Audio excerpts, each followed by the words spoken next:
The moment she gave my seat away, I realized she'd been doing the same thing to my place in her life for years. This is your host, Alistair.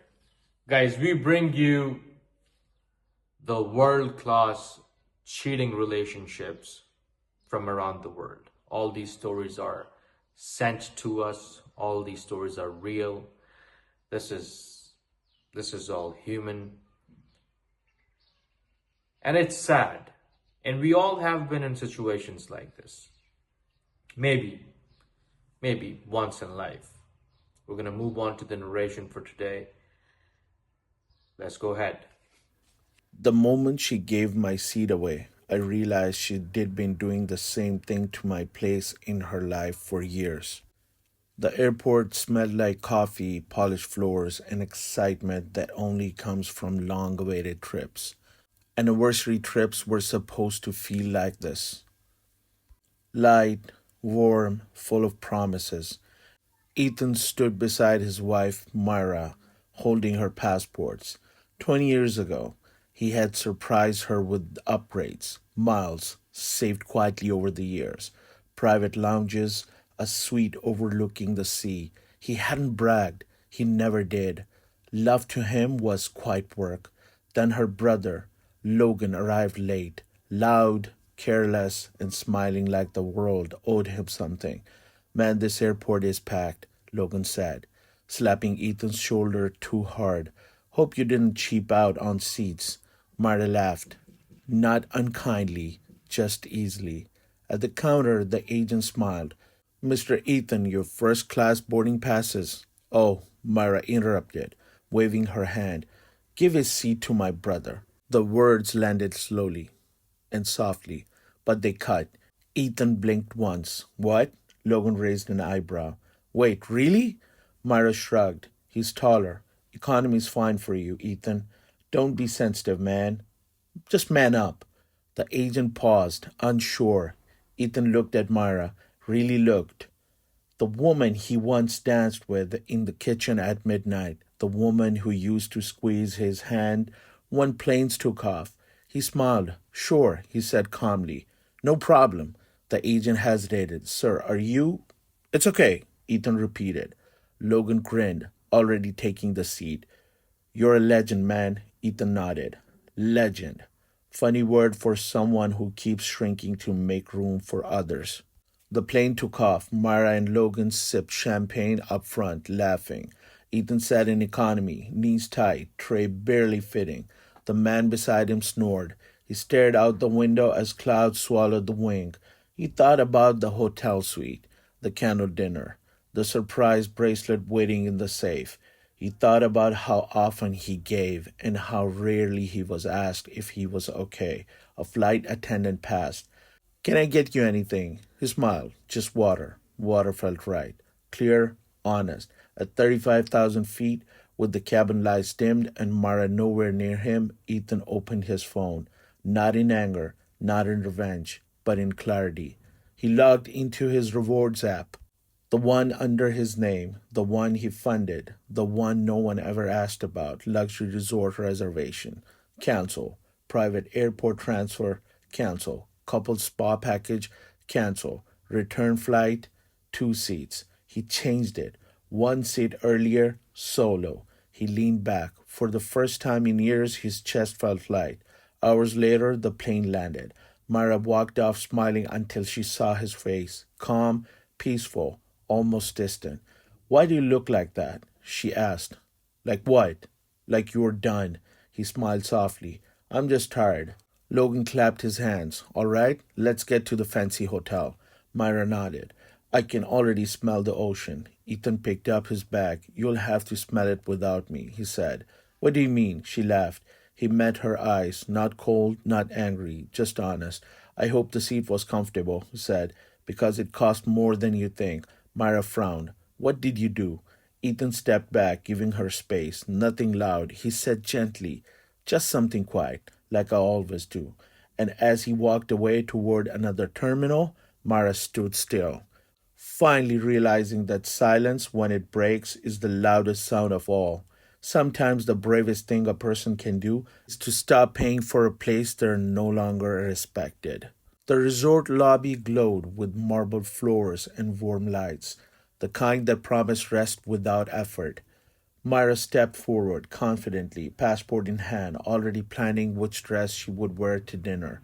Logan leaned against a pillar, scrolling on his phone, humming to himself. Reservation for Ethan, Myra said brightly.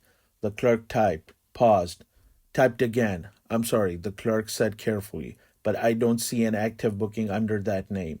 Myra smiled, certain this was a small mistake.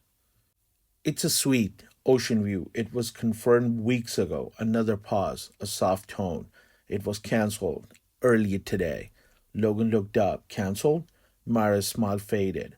That's not possible. The clerk turned the screen slightly. It was done through a private reward account. Whoever holds that account made the change. Myra felt the floor tilt. Can you just check again? I already did. Silence pressed in. Myra was confused. Logan cleared his throat. Okay, so where's the car? The clerk shook his head. The transport was also tied to the same account. Myra's fingers tightened around her passport. Across the city, Ethan stood at a quiet balcony of a smaller hotel. Simple, clean, peaceful. The sea was still there. The air was still warm. But this place asked nothing from him. He sat on the edge of the bed and breathed. For the first time, he wasn't managing anyone's comfort, but his own. Myra called him once, twice, 5 times. He let the phone ring, not out of cruelty, out of calm. When he finally answered, his voice was steady. Where are you? She asked, trying to keep panic out of her tone. I'm settled, he said. What does that mean, Ethan? The hotel says. I know what the hotel says. Her voice sharpened. Did you cancel everything? I adjusted what belonged to me. Logan's voice cut in, loud and annoyed. Man, this isn't funny. Ethan closed his eyes briefly. It wasn't meant to be. Myra lowered her voice. You embarrassed me. He smiled faintly. I said in economy so you could feel proud. I think we're even. She didn't reply. That night, Ethan ordered room service. Nothing fancy. Soup, bread. He ate slowly, watching the moon reflect on the water. He remembered nights when Myra used to lean into him, whispering dreams, thanking him for always being steady. Somewhere along the way, steady became invisible. Morning came softly, no alarms, no schedules. Ethan walked barefoot across cool tiles, brewed coffee, and sat by the window. His phone buzzed again. Myra, he answered this time. Where did you sleep? She asked quietly, comfortably. There was a pause, then softer. We didn't. Logan had found a cheap hotel miles away. The room smelled damp. The bed creaked. Myra hadn't slept. I didn't know everything was under your name, she said. Ethan nodded, though she couldn't see it. You never asked. I thought we were a team. We were, he said gently. But teams don't bench one player and call it straight. She swallowed. I was joking at the airport. I know. That hurt more than if she hadn't been. Later that day, they met by chance at a cafe nearby. Mara saw him first. He looked lighter, not happier, clearer. You look different, she said. So do you. Logan stayed back, pretending to check messages. They sat. I didn't mean to disrespect you, she said. I believe you, Ethan replied, but intent doesn't erase impact. Her eyes filled. I miss us. He leaned forward. I miss who we were before I started shrinking to fit your life. She reached for his hand. He didn't pull away, but he didn't hold on her either. Sometimes distance is the only way to hear yourself think. That night, Myra stood alone on a balcony that wasn't hers, staring at a view she hadn't earned. She remembered the way Ethan used to tuck her hair behind her ear, the way he listened. She called him again. I'm sorry, she said, without defense this time. Not for the trip, not for the years. Silence. I didn't see you, she whispered. You saw me, Ethan replied softly. You just didn't look. Tears fell.